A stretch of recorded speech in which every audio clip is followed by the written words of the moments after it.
Maraming salamat po, lalong-lalo na po sa mga nakakapanood ng video ito. Maraming salamat po dahil binigyan mo ng pagkakataon ng sarili mo para tingnan ang napakagandang opportunity. Dalawa lang po pag-uusapan mo natin. Una, pag-uusapan mo natin magandang produkto. Pangalawa, pag-uusapan natin magandang negosyo. Pero siguro mas maganda pag-uusapan muna natin yung magandang produkto. Dahil naniniwala po ako, pag maganda ang produkto, maganda ang negosyo. Pag maganda ang negosyo, maganda ang produkto. Ang maganda po dito sa product na pag-uusapan natin, ang involved health. Kung tatanungin ko po kayo, maganda bang negosyong health? Kung iisipin mo, magandang negosyong health. Pero at the back of your mind, hindi ka sigurado kung magandang health. Sige, tingnan natin. Kung tatanungin ko po kayo, importante ba sa tao ang health?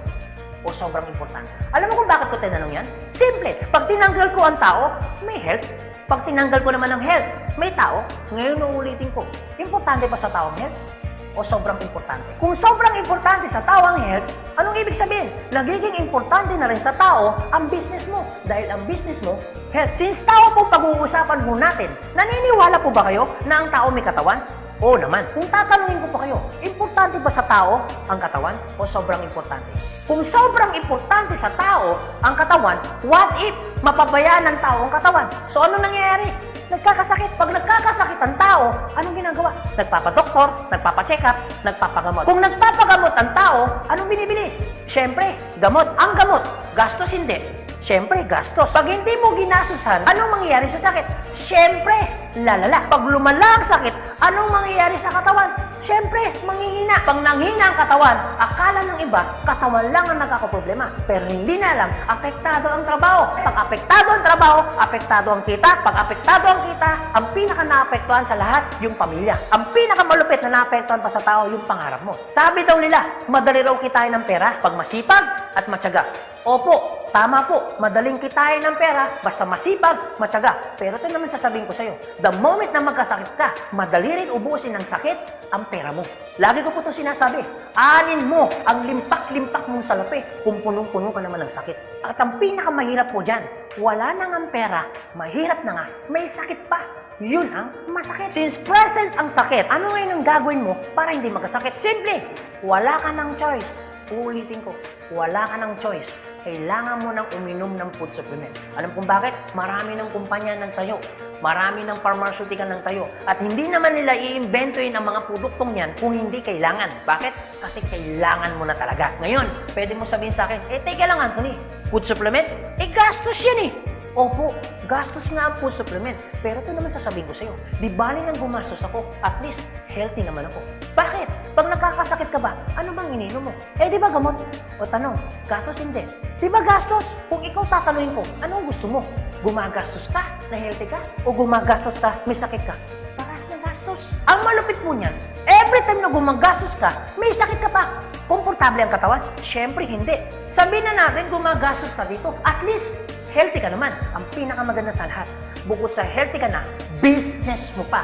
Dahil business mo pa, kumikita ka pa. Ang pinakamaganda sa lahat, bukod sa healthy ka na, kumikita ka pa.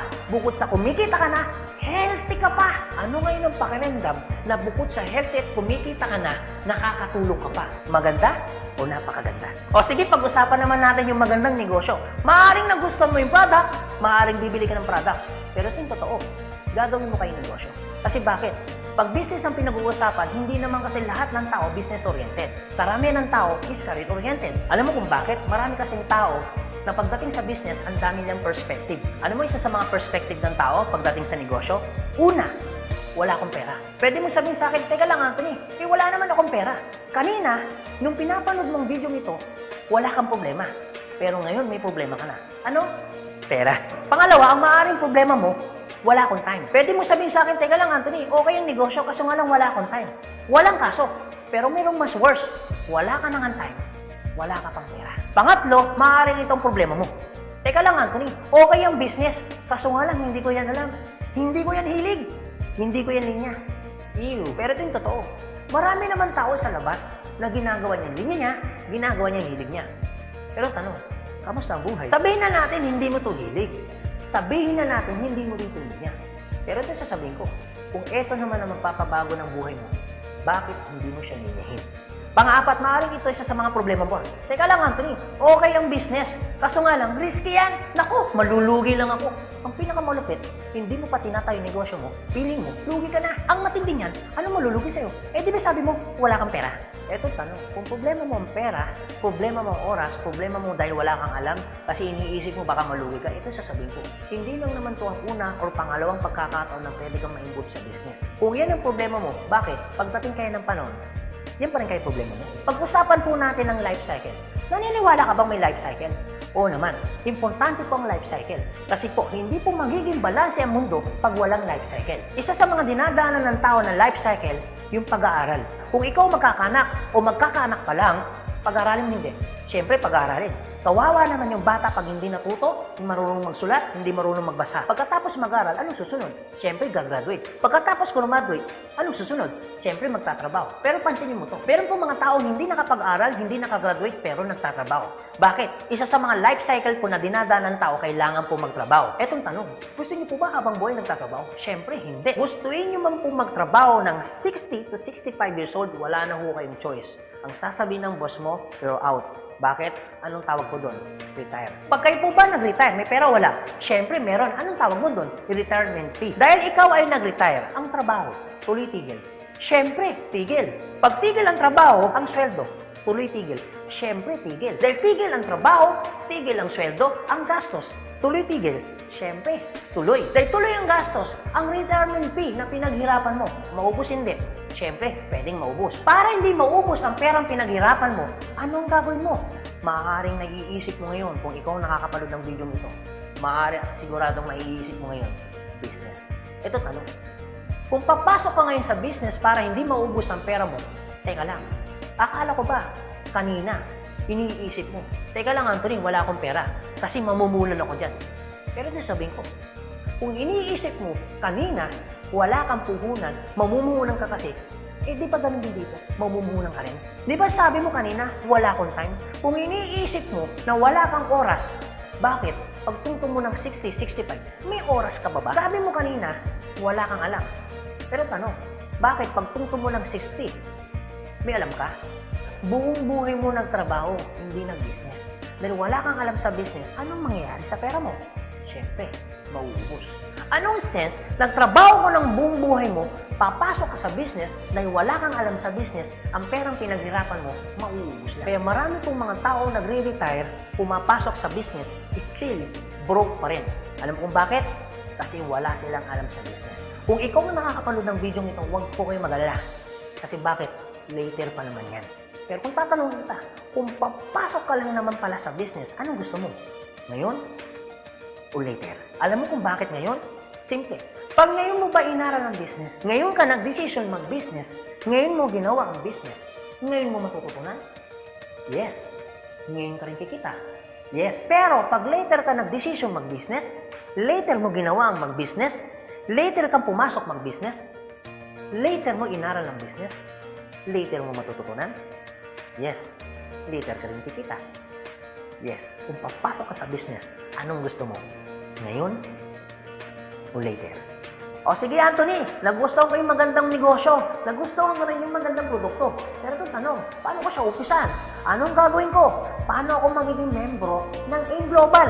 Ganito po kasi yan. Una po, kailangan niyo pong bumili ng global package. Tanong, magkano naman ang global package? Ang global package po ay 7,980 pesos. Pero teka lang Anthony, mukhang yata ang laki.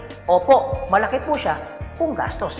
Malaki din po siya kung wala kang pera. Pero teka lang, kung negosyo ang pag-uusapan natin, 7,980, malaki o maliit? Alam niyo po, sobrang liit lang po niyan. Maaari pong malaki po ang 7,980 pesos kung hindi mo makikita yung value ng pera mo. So, kung gusto ko po mangyari, ipakita ko po sa inyo kung anong value ng 7,980 pesos mo. Una, magkakaroon ka ng product na worth 6,000 pesos. Pangalawa, magkakaroon po kayo ng insurance. Meron po kami tinatawag na personal accident insurance na 200,000, unprovoked murder and assault na 50,000 pesos, 10,000 pesos medical reimbursement. Hindi lang yan, meron pa kami tinatawag na burial assistance na 10,000 pesos. Pangatlo, magkakaroon ka pa ng discount from 25% up to 50%. lifetime discount. Pang-apat, magkakaroon ka naman ng business kit, brochure, CD na kung saan magagamit mo sa pagninegosyo mo. Pang-lima, magkakaroon po kayo ng tinatawag mo namin free medical check-up. CBC, urinalysis, fecalysis, chest x-ray, dental, lahat ng yan kasama po doon sa free medical check-up. Pang-anim, magkakaroon po kayo ng ATM, video at China Trust. I suggest po, kung ikaw ngayon ay nasa abroad, mas maganda pong kunin ninyo ang China Trust. Alam niyo kung bakit? This is an international debit card na kung saan po mawi-withdraw ninyo ang pera ninyo na kahit saang bansa. Kung hindi naman kayo mag-abroad, pwede po kayong kumuha ng BDO. At hindi lang yan, pang-pito, magkakaroon po kayo ng tinatawag ho naming web page. So ano pong advantage ng web page ho natin? Magkakaroon ho kayo ng DTC, Distributor Tracking Center, na kung saan mamomonitor nyo lahat ng transaction na nangyayari po sa business ninyo. At hindi lang yan, ang pinakamaganda, yung pang-walo. Meron po kami tinatawag na scholarship program. So ibig sabihin, pag naging member ka ng AIM Global, automatic bibigyan ho namin kayo ng scholarship certificate. So ang maganda po doon, sa scholarship po natin, transferable. Ibig sabihin, kung ikaw yung member, siya hindi member, kahit hindi mo kakilala, pwede niyo po itong i-transfer. At hindi lang ho yan. Ang maganda po sa scholarship po natin, ito po ay wala pong expiration. Kung ngayon ka ng member, bukas o bukas makalawa o 2 to 3 years from now, saka mo palang ginamit yung scholarship po namin o yung certificate po namin, hindi po siya may expire. Pwede nyo pa rin siyang gamitin. Ang maganda po dun sa scholar certificate po namin, wala ho tayong quota. No hidden agenda. Na pag yung bata po in-enroll mo na, hindi ho kayo obligado na gawin yung negosyo. Nasa sa inyo na lang po kung gagawin yung negosyo, hindi. Basta yung anak niyo po, tuloy-tuloy po yan sa pag-aaral. So wala ho tayong hidden agenda, no quota. Kahit hindi ho kayo bumili ng product, kahit hindi ho kayo mag-imbita ng tao, kahit hindi nyo po ito gawin. No obligation, no commitment. No hidden agenda. Yan po yung kabuuan ng global package ho natin doon sa perang binitawan mo na 7,980 pesos. Ang tanong, maganda po ba o napakaganda? Sulit o sulit na sulit? Okay, sige, ganito Anthony. Nagustuhan ko yung magandang negosyo. Nagustuhan ko rin yung magandang produkto. Sige, magjo-join na ako. Eto tanong, kung ako pa papasok na ngayon, gagawin ko na yung negosyo. Paano naman ako kikita? Ganito po yan. Una, kikita po kayo sa tinatawag naming retailing. Sa retailing naman po, from 25% up to 50% kikita ka. Kung hilig mong magbenta, aba, bagay na bagay ka dito. Kung hindi ka naman mahilig magbenta, wala din pong kaso. Pangalawa, eto po maganda. Meron po kaming tinatawag na binary income. Sa binary income, dalawa pwede nyo pong pagkakitaan. Una, pwede ho kayong kumita sa tinatawag namin direct referral bonus. Magkano direct referral bonus? 500 pesos. At pangalawa, pwede naman kayo kumita sa tinatawag namin match sales bonus o madalas ang tawag ho namin dyan, pairing bonus. Magkano naman ang pairing bonus? 1,500 pesos. O sige Anthony, mukhang maganda yung binary income na yan. Paano ka pa kikitain yung direct referral bonus na 500 at paano ka naman kikitain yung pairing bonus na 1,500? Okay, ganito po yan. Pag sinabi pong binary, dalawa po yan. It's either ilalagay mo sa kanan o ilalagay mo sa kaliwa. Ang trabaho mo, mag-imbita. Pag ikaw ngayon nag-imbita, at yung inimbita mo ay bumili ng global package, sabi na natin, dalawa yung inimbitahan mo. Yung isa, inimbitahan mo, nilagay mo sa kanan. Yung isa naman, inimbitahan mo, nilagay mo naman sa kaliwa. Pagbili ni A, automatic, meron kang tinatawag na direct referral. Pagbili naman ni B, automatic, may kikitain ka naman na direct referral ng 500 pesos. At hindi lang yan, meron ka pang bonus. Pag may pumasok sa kanan mo at may pumasok sa kaliwa mo, automatic, magpipair po siya. Magkano pong pairing bonus? 1,500 pesos. Basta ang usapan po, every time may papasok sa kaliwa, every time may papasok sa kanan, automatic po, pairing 1,500. Sa tingin mo ba, si A, meron din bang kaliwa? Meron din kanan? Si B, meron din bang kaliwa? Meron din bang kanan? Sa tingin mo ba, ikaw pa ba ang nag-imbita dun sa inimbita ni A and B? Siyempre, hindi na. Eto maganda. Sa labas, no work, no pay. Pero sa amin, yung taong dinala ni A at ni B, automatic, kikita ka pa rin ng pairing bonus. Magkano pairing bonus? 1,500 pesos. Ibig sabihin, dalawa yung pumasok. Magkano po yun? So, ibig sabihin, kikita ka ng 3,000 pesos. No work, pero with pay. Sa tingin niyo po, pagdating po ng panahon, yung grupo po ni A, dadami? Yung grupo naman ni B, nadami? Oo naman. So tanong, may iiwasan bang lumaki? Siyempre, hindi. Eh what if, Anthony, may pumasok isa? may pumasok isa, araw-araw. Anong ibig sabihin po niyan? Eh di ibig sabihin, araw-araw po, kikita ka ng 1.5. Eh paano kung ganito, Anthony? Dahil lumalaki po ang grupo, eh paano kung may pumasok 10 dito? Eh paano kung may pumasok dito 10 dito? Anong ibig sabihin yan? Eh di 10 po ng 1.5. So magkano yung 10 ng 1.5? Eh di 15,000. Eh paano kung araw-araw yan? Eh di ang ibig sabihin po yan, araw-araw po yan, 15,000, 15,000. Tuloy-tuloy po yan. Ang pinakamaganda niyan, yung 15,000 po ba? Malaki maliit?